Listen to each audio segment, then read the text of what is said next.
मला काही आवश्यकता वाटत नाही. एक साधी गोष्ट आहे की नाथाभाऊ भाजपमध्ये यायला धडपड करत आहे. नाथाभाऊची इच्छा आहे. मला जर जायचं असेल तर यांच्या परवानगीची मला गरज नाही. पहिली गोष्ट, मी फार पूर्वीपासून भारतीय जनता पार्टीत काम करणारा कार्यकर्ता होतो. 40-45 वर्षामध्ये यांच्यापेक्षा वरिष्ठांशी माझे संबंध चांगले आहेत, आले आहे. पक्षाचे तत्वाशी मतभेद असू शकतात, पण व्यक्ती म्हणून मी कधी कधी एकमेकाशी मारामाऱ्या केले निर्वर्त नाही. असं काही नाही की मोदीजी का नड्डाजी का अन्य विनोदजी का राजनाथ सिंह यांना मी कधी भेटलो नाही, असंही नाही. रक्षाताई माझ्या घरात खासदार असल्यामुळे अनेक वेळा त्यांच्या माझ्या भेटीगाठी स्वाभाविकता होणं हे स्वाभाविक आहे. परंतु माझ्या पक्षाशी मी एकनिष्ठ राहिलं. आणि सर्वात महत्त्वाची गोष्ट आहे, मी आत्ता भाषणामध्ये सांगितलं की आमच्या अनिल पाटील असतील का आमचे जयदेव असतील, आता 4 महिन्याचे आमदार आहे. मी 5 वर्षाचा आमदार आहे पवारसाहेबांच्या कृपेने आणि मजबूत आहे. 5 वर्षाचे आमदारकी सोडून परत जावं असं काही मेजर कारण असलं तर आतापर्यंत कारणं जे होते ते संपले. ईडी बिडी हे ते बऱ्यापैकी तेव्हाच जायला पाहिजे होतं किंवा आजही जायला पाहिजे होतं. आजही तुम्ही पाहता की मला नोटीस आल्या आहे, माझ्या जमिनी जमा झाल्या वगैरे वगैरे. हा इतिहास की मी नव्याने सांगितले ते तुम्हाला माहिती आहे. म्हणजे मला किती छळलं या लोकांनी, किती पळलं यावर तुम्हाला माहिती.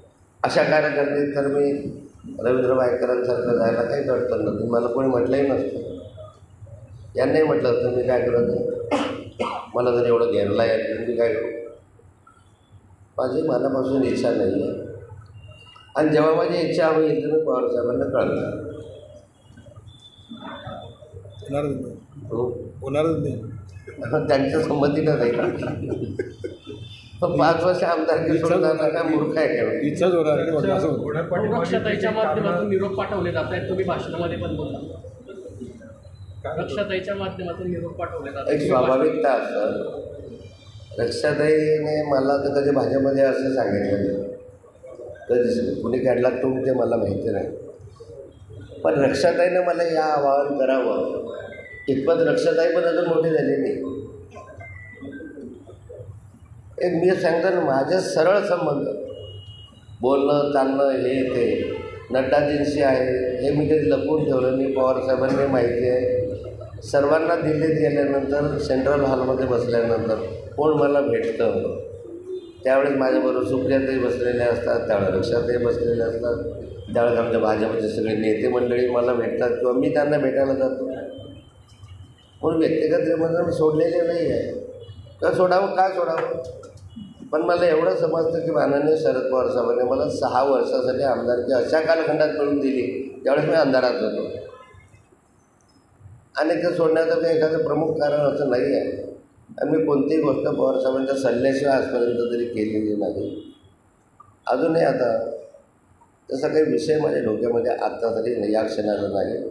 पुढच्या क्षणाला तर मोकळेपणे पत्रकार परिषद घेऊन मी असं लपून छपून जाणार नाही, उघडपणे जाईल. पण पवारसाहेबांच्या सल्ल्यानं जाईल. पण भाषण तुम्ही कसं ऐकलं?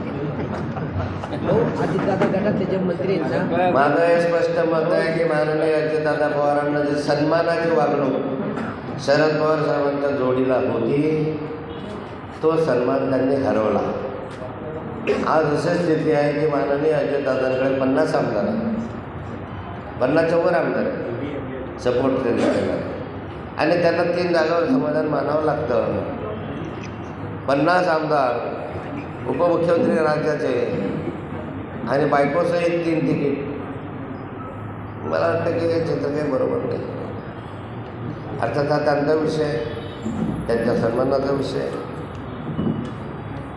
त्यामुळे मी तसं म्हटलं